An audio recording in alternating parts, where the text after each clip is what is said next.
จากวัดดับภัยเชียงใหม่สืบสานเวลาผ่าน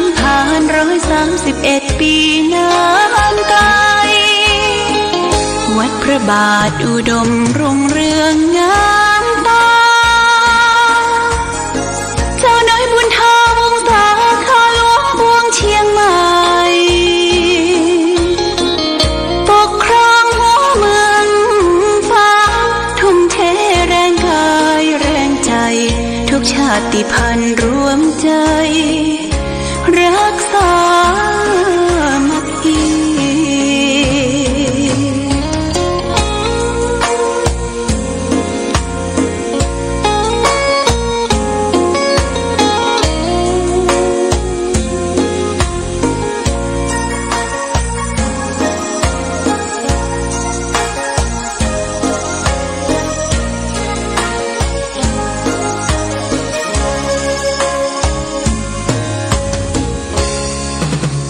เป็นวัดร้างโบราณสืบสาน2524พระมหาราชครูเกษราปัญญาปรมาติกาจารย์จากวัดดับภัยเชียงใหม่สืบสานเวลาผ่าน131 ปีนานไกล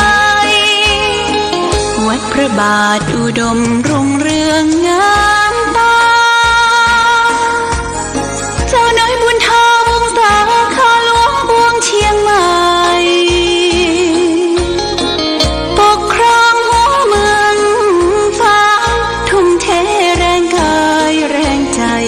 ทุกชาติพันธุ์รวมใจรักษามัคคี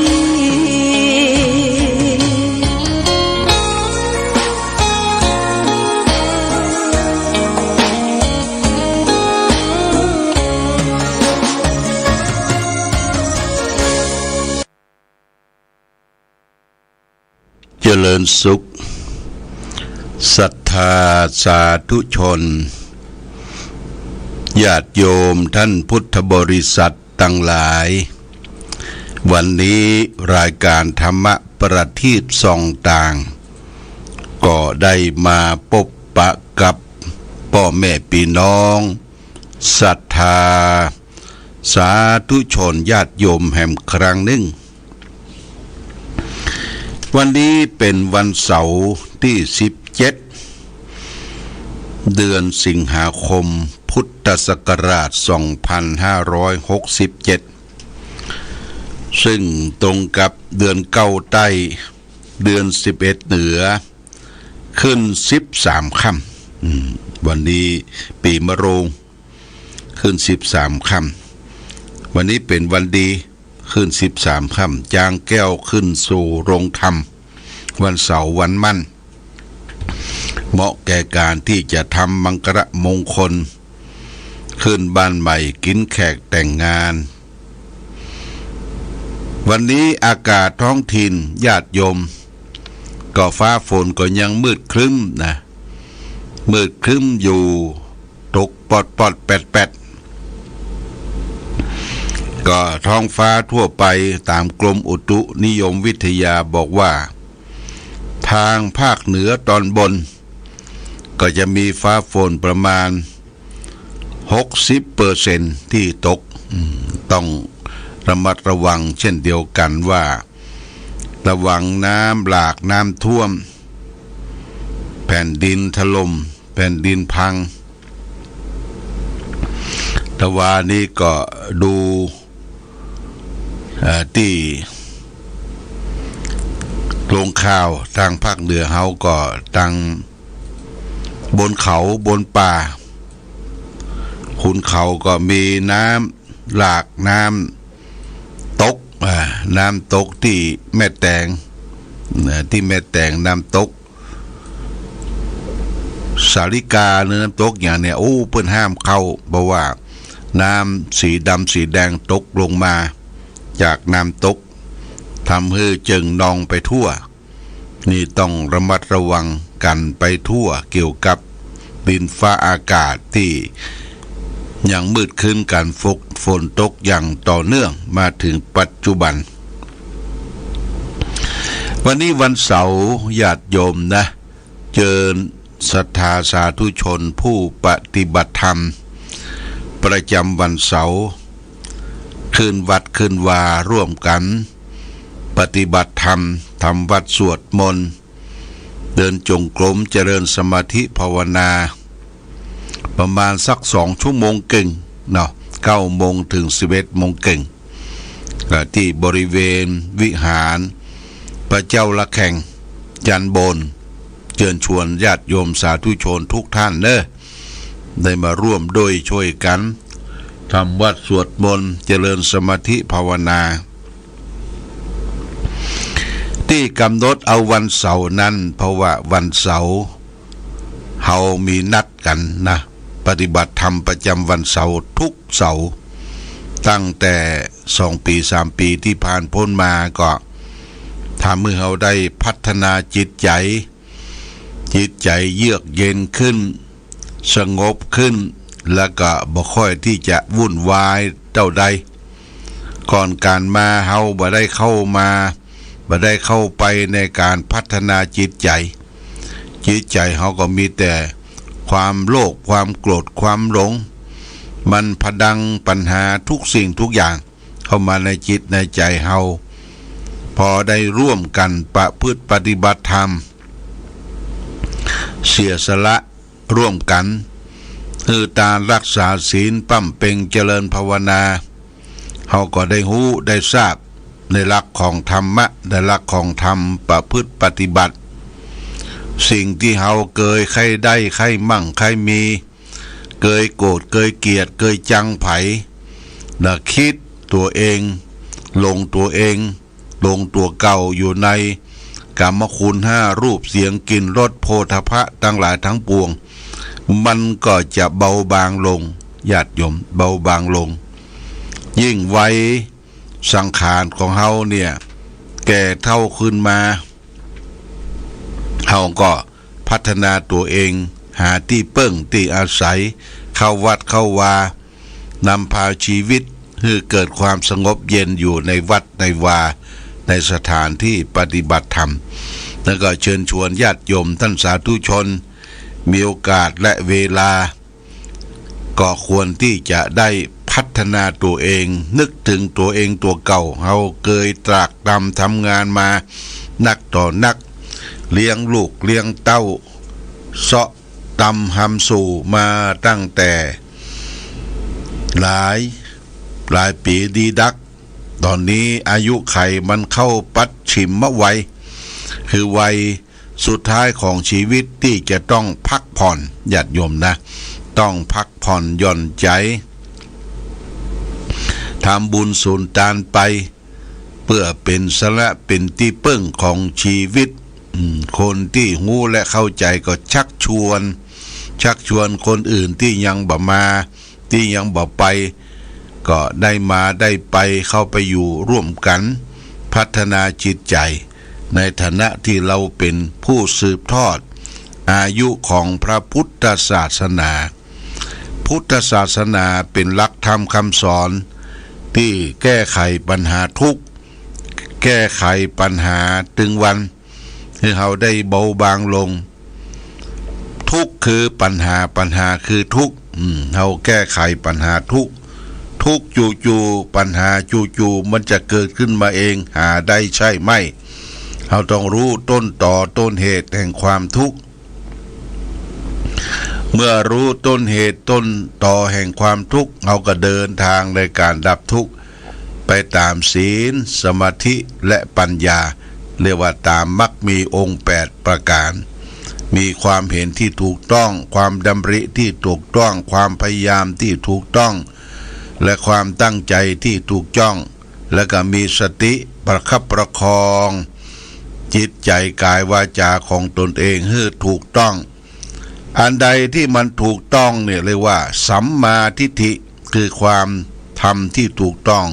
ก็เป็นเหตุนำมาแห่งความสุขความเจริญความรุ่งเรืองความวัฒนาถาวรนี่ก็ฝากไว้คือแก่ญาติโยมท่านสาธุชนทั้งหลายรายการธรรมะของวิทยุที่ ของอำเภอฝางของคณะสงฆ์อำเภอฝางก็พยายามอย่างยิ่งที่ได้เปิดบริการให้แก่ศรัทธาญาติโยมได้ฟังกันอย่างทั่วถึงแล้วก็มีติดต่อเครือข่ายไปเรียกว่าขึ้นสีขาวหลายสถานีตื่นเจ้าขึ้นมาก็แม่ข่ายสถานีขึ้นสีขาวเพิ่งก็เปิดธรรมะตั้งแต่ตี3ตี4 5 โมงถึง 6 โมงเขาก็ฟังธรรมะถึงแม้ว่าจะฟังในห้องนอนยังบ่เคลื่อนไหวไปไหนก็ฟังได้ญาติโยมนอนฟังแล้วก็จะรับเมื่อใดก็เป็นยังขอให้ได้ฟังสิ่งที่เป็นมงคลธรรมะนี่เป็นมงคลนะการได้ฟังธรรมะตามการตามเวลาเป็นมงคลอย่างยิ่งมงคลนี่คืออะไรอย่างมงคลคือความเจริญความรุ่งเรืองความวัฒนาถาวรอันจักเกิดมีขึ้นกับตนตัวเฮาได้ยินได้ฟังธรรมสวนังเอตัมมังคลมุตกมังการได้ฟังธรรมะตามการตามเวลาเป็นมงคลเพราะฉะนั้นมงคลเฮาจะถือว่าเขาจะทำมงคลเนี่ยก็จะมักนิมนต์ตุเจ้าประสงค์ไปเจริญพระพุทธมนต์เช่นว่าเขาจะสืบชะตาโหราชะตาจะทำบุญสุนทานขึ้นบ้านใหม่กินแขกแต่งงานอย่างต่างๆนี่จะนิมนต์ตุเจ้าไปเจริญพระพุทธมนต์เป็นมงคลกับสถานที่กับตนตัวเฮาการนิมนต์ตุเจ้าไปเจริญพุทธมนต์นิมนต์เป็นกี้ญาติโยม5 รูป7 รูป9 รูปเนี่ยเป็นมงคลก็ทำให้เจริญขึ้นรุ่งเรืองขึ้นอาวะมงคลคือทำบุญที่เป็นมงคลเช่นทำบุญอุทิศให้แก่ผู้ที่วายชนทำบุญในงานศพทำบุญเกี่ยวกับกิจการที่ให้ญาติพี่น้องวงวานญาติมิตรล้มหายตายจากอันนี้เป็นว่าเป็นทำบุญอาวะมงคลทำบุญ100 วัน50 วันทำบุญเป็นขวบเป็นปีถึงบุพการีชนที่ล้มหายตายจากอันนี้เราก็ถือว่าทำบุญเหมือนกันแต่ว่าเป็นอาวะมงคลเป็นมงคลกับตนกับตัวเป็นว่าทำบุญทอดคือแก่ผู้ที่ตายวายชนเช่นตาลกัวเข้าคันเข้านิมนต์ตุเจ้าไปเจริญพุทธมนต์ที่บ้านเพื่ออุทิศหมายตาลไปให้แก่วงวานญาติพี่น้องอันนี้เป็นอาวะมงคลเพราะฉะนั้นญาติโยมท่านสาธุชนทั้งหลายจะเป็นการทำบุญมงคลอาวะมงคลก็ถือว่าเป็นบุญนี่เป็นชื่อของความสุขญาติโยมพอได้ยินคำว่าบุญเนี่ยเป็นชื่อของความสุขตรงกันข้ามกับบาปนี่เป็นสิ่งที่ฟังแล้วมันเป็นสิ่งที่สกปรกชั่วช้ารามกต่างๆเป็นบาปทำไปแล้วจิตใจหินป๊อด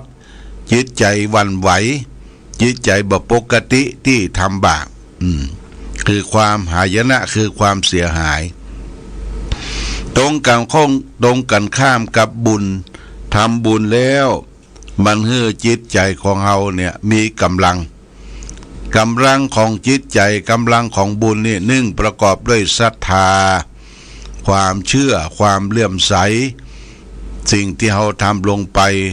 ศรัทธาในพระพุทธพระธรรมพระสงฆ์ศรัทธาในพระรัตนตรัยเมื่อมีศรัทธาต่อพระรัตนตรัยพระพุทธพระธรรมพระสงฆ์แล้วต่อไปก็มีศีลสัมปทาถึงพร้อมด้วยการรักษาศีลมีศรัทธาแล้วก็ต้องมีศีลนี้แปลว่าปกติญาติโยมปกติกายปกติวาจาคือพึงสังวรระวังมีจิตตั้งมั่นอยู่ตลอดเวลาบ่ทำผิดทำพลาดจากศีล 5บ่ฆ่าสัตว์ตัดชีวิต บ่คิดเบียดเบียนลักเล็กขโมยน้อยหยิบฉวยคดโกงของบุคคลอื่นบ่ประพฤติผิดในกามที่เปิ้นรักที่เป็นมีเจ้าของลูกเมียสามีของคนอื่นเขาและบ่พูดเท็จบ่พูดเท็จบ่โกหกหมดเท็จต่อตนเองและต่อคนอื่นที่อยู่ใกล้ชิดทำงานร่วมกันบ่อู้ปดหมดเท็จแล้วก็บ่ดื่มสิ่งที่ของเป็นสิ่งเสพติดมีสุรายาเมาทั้งหลายทั้งปวงที่เป็นปัญหากับเยาวชนลูกหลานเฮาทุกคนในปัจจุบันอันนี้คือการรักษาศีลเมื่อมีศรัทธามีความเชื่อแล้วก็รักษาศีลศีลสัมปทาถึงพร้อมด้วยการรักษาศีลต่อไปจาคะสัมปทาถึงพร้อมด้วยการบริจาคการทำบุญสุนทานเป็นจะได้เขาจะต้องบริจาคคือเปิ้นช่วยเหลือเปิ้นเพราะว่าจิตใจของผู้ให้จิตใจของผู้ช่วยเหลือคนอื่นอนุเคราะห์สงเคราะห์แก่สมณะชีพราหมณ์นักบวชหรือบริจาคเป็นสาธารณสงเคราะห์ทั่วไปจิตใจของผู้ให้นั้นเป็นจิตใจที่ใสสะอาดที่จะสะอาดเหมือนน้ำที่ไหลน้ำที่ไหลคือน้ำที่มันใสสะอาดญาติโยมสังเกตสังกาว่าน้ำตกลงมาจากภูเขาเราดอยต่างๆไหลเป็นน้ำห้วยน้ำห้องมาละเนี่ยแต่ก่อนเฮาไปแพะไปป่าเฮาบ่ต้องเตรียมน้ำอย่างไปวักกินน้ำที่ไหลดูจืดสนิทดีญาติโยมแต่ก่อนคือน้ำที่มันไหลน้ำที่ใสสะอาดตรงกันข้ามกับน้ำที่มันบ่ไหลไปไหนมันอยู่ในตุ่มในหม้อในหายอยู่ในบวกในตมมันขุ่นข้นอยู่ตลอดเวลามีเชื้อโรคมีหนอนยุงหยังไตยั่วเยื้อนี่คือน้ำบ่ไหลน้ำอยู่ในบวกในตมในตุ่มในหม้อในหาย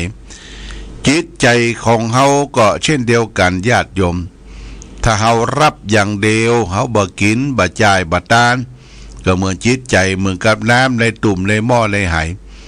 เพราะฉะนั้นจิตใจที่เฮารับมาแล้วเฮาก็กินก็ทานเพื่อแผ่เปิ้นพ้องเฮาพ้องไปมาหาสู่กันมีงานศพงานสร้างกินแข่งแต่งงานขึ้นบ้านใหม่งานบุญไปร่วมกันอย่างนี้เรียกว่ามีความอนุเคราะห์สงเคราะห์สมณฉันท์แบบมีความสมานสามัคคีเหมือนกับน้ำที่ไหลน้ำคือใสสะอาด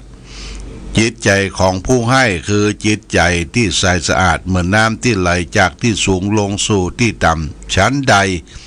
จิตใจเขาก็เหมือนกันญาติโยมถ้าเขาคิดมีมีให้เพื่อแผ่แก่บุคคลอื่นบางคนบ่คิดอย่างอันคิดถึงตัวเก่าคิดถึงตัวเองจะกินก็กลัวผ่านจะตานก็กลัวเสี่ยงนี่ญาติโยมอย่างทำมหาวิบากมหาวิบากมักจะเอาไปเทศญาติโยมท่านสาธุชนทั้งหลายจะกินก็กลัวผ่านจะตานก็กลัวเสี่ยงมีครอบครัวหนึ่งตู้เจ้าไปบิณฑบาตเมียมันมีจิตศรัทธามีความเลื่อมใสเอาเข้าใส่บาตรคือตู้เจ้าจะออกจากบ้านก็มีผัวมาปะใส่ตู้เจ้าหันตู้เจ้าใบบาตรไปไขพอบาตรตู้เจ้าหันเข้าซุกอาหารทั้งหลายทั้งปวงที่เมียเปิ้นใส่มันก็ล่ำเปิงว่าโอ้เสียดายเข้าของที่มีเอาใส่ให้หัวมดมันว่าตู้เจ้าเป็นคนหัวมดแทนที่อาหารการกินเนี่ยจะได้เป็นประโยชน์แก่ลูกน้องป้องปายคนทำการทำงานถวายทานให้แก่ตู้เจ้าไปนั่งฉันอยู่ที่วัดที่วาอยู่บ่ได้บ่ทำเป็นประโยชน์อย่างให้แก่ครอบครัวเขาเนี่ยไปคิดไปอย่างนั้นญาติโยมบ่คิดถึงบุญกุศลที่ตู้เจ้าจะได้ผายแผ่ญาติน้ำหมายตานฮื้อ เนี่ยจะกินก็กลัวผ่านจะตานก็กลัวเสี่ยงเลยตายไปบ่มีเสบียงบ่มีข้าวห่อบ่มีเสบียงบ่มีข้าวห่อไปร่วมกับพูดผีปีศาจทั้งหลายญาติพี่น้องเปิ้นตายคนนั้นก็ได้เข้าคนนี้ก็ได้อาหารคนนั้นก็ได้น้ำมันก็ไปจุกพอว่าโอ้ญาติเฮามีที่ไหนพี่น้องเฮามีที่ไหนเนี่ยคนที่ตายไปเนี่ยนะเพราะว่าจากภพนี้จากที่ผ่านไปแล้วบ่ได้กินได้ตานบัดเกียมเสบียงเข้าห่อไว้ไปจุกเศร้าเหงาอยู่เนี่ยที่เปิ้นกินเปิ้นตานล้อเศษล้อเหลืออยากเปิ้นกินเปิ้นตานถึงจะได้มารับประทานเป็นเศษเป็นเหลือเต้าอันอันนี้คือจะกินโกขวดผานจะตานก็กลัวเสี่ยงญาติโยมบ้านเฮาเปิ้นฮ้องว่ากินข้าวไหตันก่อนโบราณนี่เปิ้นบอกว่าเฮานึ่งข้าวเป่าไฟใจข้าวเหลวใจข้าวเหนียวโปดหม้อให้เข้าแล้วก็ใส่หม้อใส่ไหยังเก่าหม้อไหตันนั่นคือหม้อบัดทำบุญหม้อบัดทำบุญเปิ้นบอกบุญบอกกล่าวเอาไว้ก่อนเด้อไปที่อื่นก่อนเปิ้นบอกบุญหมายเอาบาปมาให้ญาติโยมนะกินข้าวไหตันมันจะเผื่อแผ่มันจะมีเมตตาแผ่ให้แก่บรรพชิตหรือคนทุพพลภาพสัตว์ทั้งหลายบ่ได้กินข้าวไหตันพระพุทธเจ้าสอนให้มีจาคะสัมปทาถึงพร้อมด้วยการบริจาคทานนะมีศรัทธาแล้วมีศีลแล้วมีจาคะสัมปทาและสำคัญแห่งข้อหนึ่งคือปัญญาสัมปทาเนี่ยอันอย่างให้อยู่ด้วยปัญญาญาติโยมจะตานจะมีศรัทธาเลื่อมใสในสิ่งนั้นสิ่งนี้ต้องใจปัญญาโดยปัญญาควบคุมไปโดยเรียกว่ามีปัญญาควบคุมในศรัทธาความเชื่อความเลื่อมใสบ่ใจเชื่อตามเปิ้นเล่าลือมาบ่ใจเชื่อว่านี่เป็นครูบาอาจารย์เฮาบ่ใจเชื่อว่าโอ้สมควรที่จะเชื่อต้องมีปัญญารู้เหตุรู้ผลที่ควรเชื่อในสิ่งที่ควรเชื่อแล้วก็เชื่อว่ากรรมที่เขาได้สร้างสมได้ทำมามีผลจริงกรรมดีเป็นกุศลกรรมเป็นกรรมบาปเป็นอกุศลกรรมอย่างนี้เป็นต้นเนี่ยรักษาศีลก็ต้องมีศรัทธาเขารักษาเพื่ออย่างนะต้องมีปัญญาโดยนะมีปัญญาควบคู่ไปโดยปัญญาควบคู่กับศีลโดยใช่ถือศีลพจน์แล้วก็โอ้บาทำประโยชน์อะไรอย่างเงี้ยจะแย่อย่างก็กลัวพิษไปหมดเนี่ยเพราะว่าขาดศรัทธาจาคะสัมปทาต้องมีศรัทธาไปต้องมีปัญญาไปโดยปัญญาควบคุมในการฮื้อตานกันบำเพ็ญบุญประโยชน์อันใดที่จะเป็นประโยชน์ฮื้อแก่คนที่ฮื้อที่ให้อันนี้ฮื้อมีปัญญานี่เป็นตัวพระเอกทุกเรื่องนะญาติโยมเป็นตัวพระเอกทุกเรื่องมีปัญญาเหมือนมีทรัพย์อยู่นับแสนมีปัญญาและทรัพย์อื่นไม่ขาดแคลนปัญญานะเหมือนกับทรัพย์แสนโกฏโทษไม่มีปัญญามีสองอย่างคือโลกิยะปัญญาของโลกิยชนปัญญาของชาวโลกที่มีขึ้นเช่นว่าคิดเก่งทำมันยังเก่งประดิษฐ์ประดอยเก่งนี่คือปัญญาของชาวโลกและปัญญาที่สูงสุดก็คือโลกุตระปัญญาที่อยู่เหนือโลกอยู่เหนือความทุกข์ทั้งหลายนี่ปัญญานี่สำคัญเพราะฉะนั้นฝากคือแก่ญาติโยมท่านสาธุชนทั้งหลายได้คิดได้พิจารณาใช้ปัญญาให้เกิดประโยชน์แก่ตัวเองและสังคมและผู้อื่นเอาละวันนี้รายการธรรมะประทีปส่องต่างเดี๋ยวก็เชิญชวนญาติโยมขึ้นวัดขึ้นวาเนอวันเสาร์วันนี้ปฏิบัติธรรมประจำวันเสาร์สุดท้ายนี้ก็ขอท่านผู้ฟังที่สนใจหลักธรรมะทุกท่านจงประสบแต่ความสุขความเจริญความรุ่งเรือง ในหน้าที่การงานของตนเองที่จะพึงได้ที่จะพึงรับวันนี้รายการธรรมะประทีปสองทางหมดเวลาหมดต้องขออำลาพาจากญาติโยมท่านสาธุชนไปก่อนรายการธรรมะประทีปสองทางต้องขอลาก่อนขอผู้ฟังจงตั้งมั่นจิตหันษาโดยธรรมะขององค์พระพุทธาได้นำพาให้เกิดความสุข